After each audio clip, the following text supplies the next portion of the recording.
Nibyo twese amaso tuyahanze umujyi w'agateganyo w'intara ya Kivu y'Amajyepfo muri Repubulika Iharanira Demokarasi ya Kongo Uvira ku isaha saa 5 z'umugoroba za tariki 26 z'ukwezi kwa munani mu mwaka wa 2025 imirwano yongeye kumvikana urusaku rw'amasasu imbunda nini ndetse n'intoya mu gace kakavimvira muri teritwari ya Uvira mu ntara ya Kivu y'Amajyepfo. Amakuru atangwa na societe civile biravugwa yuko abaturage bagera kuri 2 baguye muri urwo rusaku rw'amasasu ndetse no muri izo ntwaro, ni mu gihe abagera kuri 6 bakomerekeye muri iyo mirwano ari kubera muri aka gace kakavimvira. Ibi ndagira ngo tugere tubiva imuzi n'umuzingo. SMA 23 yabe ikomeje kugabisha ibirenge byayo umujyi wa Uvira, ese byifashe gute? Ni mu gihe societe civile muri aka gace ka Uvira yagize icyo itangaza ko bikomeje kubera muri iyi teritwari ya Uvira mu ntara ya Kivu y'Amajyepfo. Repubulika Iharanira Demokarasi ya Kongo mu itangazo ryihuse cyane yagize icyo itangaza ko bikomeje kugenda bitangazwa muri Kivu y'Epfo byimaze muri teritwari ya Uvira. Ibi byose rero tugenda tubiva imuzi n'umuzingo. Ni mu gihe perezida w'igihugu cy'u Rwanda His Excellency Paul Kagame ku munsi w'ejo wa tariki 26 z'ukwezi kwa munani mu mwaka wa 2025 yakiriye bamwe mu badepite ba leta zunze ubumwe za Amerika ndetse na state zigiye zitandukanye hano muri California ndetse n'ibindi bice bigiye bitandukanye bya leta zunze ubumwe za Amerika. Ibi turagenda tubigarukaho, ese bari baje gukora iki mu gihugu cy'u Rwanda? Ibi nibyo turugende tuva imuzi n'umuzingo. Ni mu gihe umwe mu bayobozi bahagarariye umuryango HCR afite uruzinduko rw'amasaha 48 muri Repubulika Iharanira Demokarasi ya Kongo. Uru ruzinduko rero rukaba rugamije kugira ngo higwe neza ko uburyo impunzi zacyurwa z'abakongomani zigezere mu bice bitandukanye. Ni mu gihe kandi Felix Antoine Tshilombo Tshisekedi mu kiganiro gikomeye cyane n'uyu muyobozi w'umuryango HCR agira ati impunzi zigomba kuba izambere mu gutani impunzi zereye mu gihugu cy'u Rwanda. Ni mu gihe kandi Felix Antoine Tshilombo Tshisekedi akomeza kugenda agaragaza ko igihugu cy'u Rwanda gikomeje kohereza impunzi z'abakongomani mu mirwano ikomeje kubasakiranya nabo muri Repubulika Iharanira Demokarasi ya Kongo. Ibi rero tujya kugenda tubiva imuzi n'umuzingo. Ni mu gihe Minisitiri w'Ububanyi n'Amahanga w'igihugu cya Qatar akomeza kugenda agaragaza idindira ry'ibiganiro n'amasezerano mu gihugu cya Qatar mu murwa mukuru w'iki gihugu Doha. Ubwo yaganiraga n'itangazamakuru yagiye agaragaza byinshi ku biganiro bikomeje kugenda bidindira muri iki gihugu cya Qatar. Byose rero turagenda tubiva imuzi n'umuzingo, ndagira ngo turusheho kugenda dusobanukirwa byinshi bikomeje kugenda bitangazwa. Waba warasobanukiwe impamvu igihugu cya Uganda magingo ya kitari kuvugwa cyane mu mirwano ikomeje gusakiranya mama 23 ndetse n'ubutegetsi bwa Repubulika Iharanira Demokarasi ya Kongo mu burasirazuba bwa Repubulika Iharanira Demokarasi ya Kongo. Byose rero tujye kugenda tubiva imuzi n'umuzingo, uragenda usobanukirwa byinshi. Ndagira ngo uzamure subscribe yawe niba ari ubwa mbere tubanye, niba atari ubwa mbere kora ku gifunsi kireba mu kirere, like, share ndetse commentaire kugira dukomeze kugenda tubana mu nkuru n'ibiganiro bikomeza kugenda bitambuka kuri uyu muyoboro Rio News Press. Twihuse cyane rero ni David Hussein nkuko unyumva muri ibi bisanzwe. Amaso y'abatari bakeya ahanze teritwari ya Uvira, umujyi wa kabiri w'intara ya Kivu y'Amajyepfo, magingo ya akaba ari umujyi w'agateganyo w'intara ya Kivu y'Amajyepfo. Umujyi ukomeje guhangwa amaso n'abatari bakeya. Magingo ya biravugwa yuko abarwanyi ba 23 baba batangiye kugabisha ibirenge byabo uyu mujyi w'agateganyo w'intara ya Kivu y'Amajyepfo.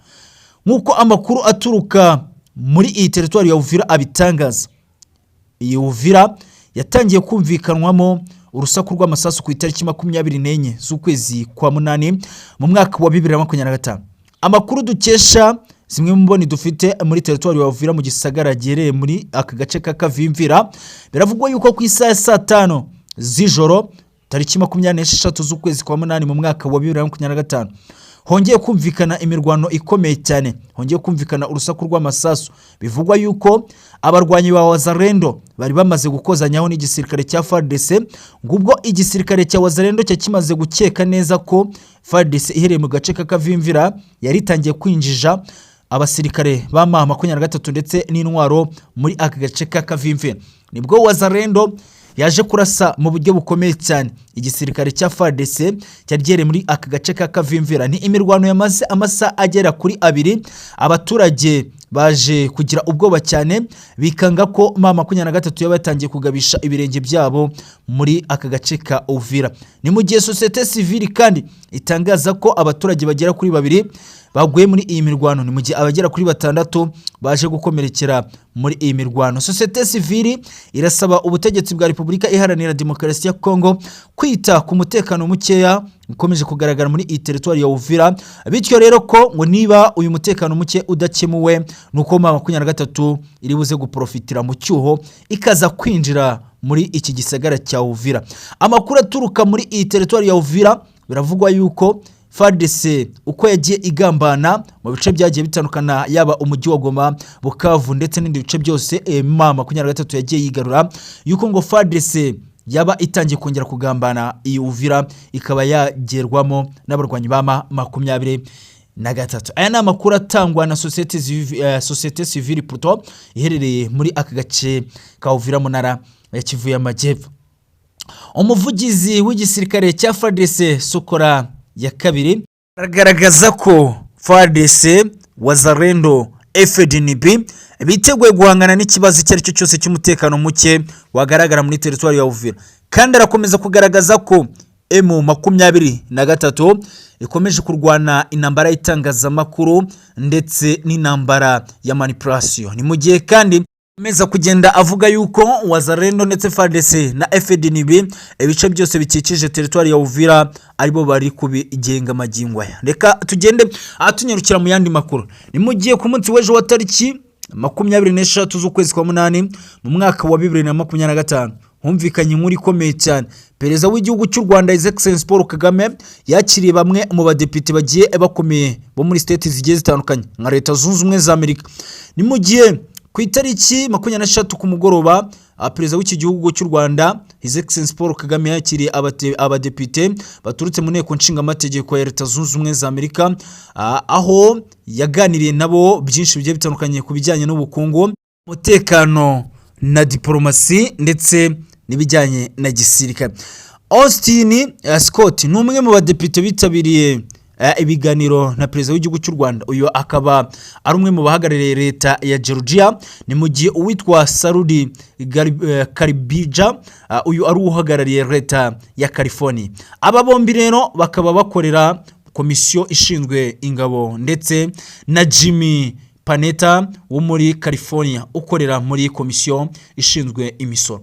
Aba rero bose bakaba baragaragaye ku munsi w'ejo tariki 26 z'ukwezi kwa 8 mu mwaka wa 2025, bakaba baragaragaye mu gihugu cy'u Rwanda ngo mu biganiro bikomeye cyane baganira na perezida w'igihugu cy'u Rwanda His Excellency Paul Kagame kugira ngo hanozwe umubano, ubufatanye bw'ibi bihugu byombi, Leta Zunze Ubumwe za Amerika ndetse n'igihugu cy'u Rwanda. Ni mu gihe rero abatavuga rumwe n'ubutegetsi bw'igihugu cy'u Rwanda batangaza ko iyi ari inkunga ikomeye cyane Leta Zunze Ubumwe za Amerika yari yohereje mu gihugu cy'u Rwanda, mu gihe ngo Leta Zunze Ubumwe za Amerika ifasha M23 bicishije mu gihugu cy'u Rwanda. Ibi ni bikomeje kugenda bitangazwa rero, tukavuga ati natwe reka tugende tubigarukaho. Ni mu gihe umwe mu bayobozi bahagarariye umuryango wa HCR, umuryango ushinzwe kwita ku mpunzi, ari Kinshasa amaze amasaha 48, mu gihe bivugwa yuko uyu icyamuzanye nta kindi ari ukurebera hamwe uko impunzi z'abakongomani zataha zirere mu bice bigiye bitandukanye. Ni mu gihe kandi bikomeje kuvugwa yuko hagomba gutaha impunzi kwikubitira impunzi zere mu gihugu cy'u Rwanda z'abakongomani, dore ko Felix Antoine Tshilombo Tshisekedi ahamya neza ko impunzi z'abakongomani zere mu gihugu cy'u Rwanda zinjira mu gisirikare cy'inyeshyamba za M23 ubutita zoherejwemo ngo n'igihugu cy'u Rwanda. Ibi ni bimwe mu bigaragazwa na Felix Antoine Tshilombo Tshisekedi magingo aya uyoboye Repubulika Iharanira Demokarasi ya Kongo. Ibi ni bikomeje kugenda bigarukaho, natwe tukavuga ati reka tugende tubyinjiramo gatano ku kane. Filippo Grandi uyu nguyu ushinzwe umuryango HCR aratangaza ko mu ntangiriro z'uku kwezi kwa 9 impunzi zere mu gihugu cy'u Rwanda zigomba gutangira gutahuka mu gihugu cya Repubulika Iharanira Demokarasi ya Kongo, igihugu cyabo ku bufatanye buri hagati y'umuryango HCR ndetse n'igihugu cya Repubulika Iharanira Demokarasi ya Kongo. Ibi ni bikomeje kugenda rero bigarukwaho natwe twabatereka tugende tubigaruka. Ni mu gihe Minisitiri w'Ububanyi n'Amahanga w'igihugu cya Qatar avuga yuko rwose impamvu ibiganiro bikomeje kudindira muri iki gihugu cya Qatar i Doha ari ubwumvikane buke bukomeje kugaragara hagati y'ubutegetsi bwa Repubulika Iharanira Demokarasi ya Kongo ndetse n'igisirikare cy'izinyeshyamba z'ama 23. Ni mu gihe kandi Minisitiri w'Ububanyi n'Amahanga wa Qatar Ali Manjad agira ati ibiganiro birakomeje kandi amasezerano agomba gukomeza hagati igihugu cy'u Rwanda, Repubulika Iharanira Demokarasi ya Kongo M23 ndetse na Repubulika Iharanira Demokarasi ya Kongo. Yakomeje kugenda agaragaza impamvu ngo ibiganiro byadindiye nuko ku mpande zombi ubwumvikane bwanze kugaragara ngo hahabwe bamwe mu mfungwa z'intambara zifitwe ku mpande zombi. Ni mu gihe Felix Antoine Tshilombo Tshisekedi agira ati jamais sineze kurekura ibisambo byafashwe. Ni mu gihe M23 nayo itangaza ko itazongera kwitabira ameza y'ibiganiro mu gihugu cya Qatar mu murwa mukuru w'iki gihugu Doha, mu gihe Felix Antoine Tshilombo Tshisekedi yaba atarekuye imfungwa z'intambara zafashwe muri Repubulika Iharanira Demokarasi ya Kongo. Ibi rero bigakomeza kugenda bitera urujijo ku mpande zombi. Ese bizagenda bite? Ese ibiganiro bizahagarara? Ese bizakomeza? Ni mu gihe M23 yo yamaze ngo kwanzura ko itazitabira ibiganiro mu gihe imfungwa zayo zitarekuwe. Felix Antoine Tshilombo Tshisekedi nawe yamaze kwemeza neza ko ngo atazigira abarekura, ngo bityo yaba ari kuyibisambo kandi ngo ibisambo bisubiye mu baturage nta kindi no kujya kwangiza abaturage. Ibi natwe rero tukavuga ati tugende tubigarukaho gatanu kandi kabisa murusho kugenda musobanukirwa byinshi bikomeje kugenda bitangazwa. Ni mu gihe Leta Zunze Ubumwe za Amerika nka papa uhagarariye isi yose magingo ya akomeje kugaragara afasha inyeshyamba z'ama 23. Benshi mu basesenguzi mu bijyanye n'ambara politiki, umutekano na diplomasi barashimangira neza ko Leta Zunze Ubumwe za Amerika yifuza balkanization, ariyo mpamvu abaturage bakomeje gupfa umusubirizo muri Repubulika Iharanira Demokarasi ya Kongo. Leta Zunze Ubumwe za Amerika igatera agati mu ginyo igaceceka, kandi ibi byose Leta Zunze Ubumwe za Amerika ngo nuko iba ibihanze amaso ndetse ikomeje kugenda ibireberiyo. Abaturage b'uburasirazuba bwa Repubulika Iharanira Demokarasi ya Kongo bagakomeza kwicwa M23 ngo igumya kubahitana umusubirizo. Ibi ni bikomeje kugenda bigarukwaho rero ngo Leta Zunze Ubumwe za Amerika, Ubwongereza, Ubufaransa ni bimwe mu bihugu byifuza balkanization.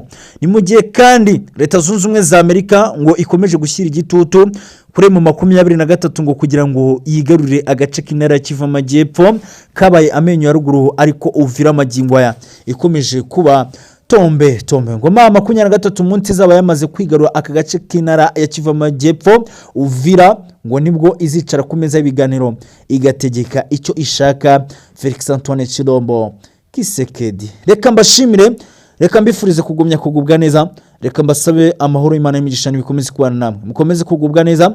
Nyagasani Imana nakomeza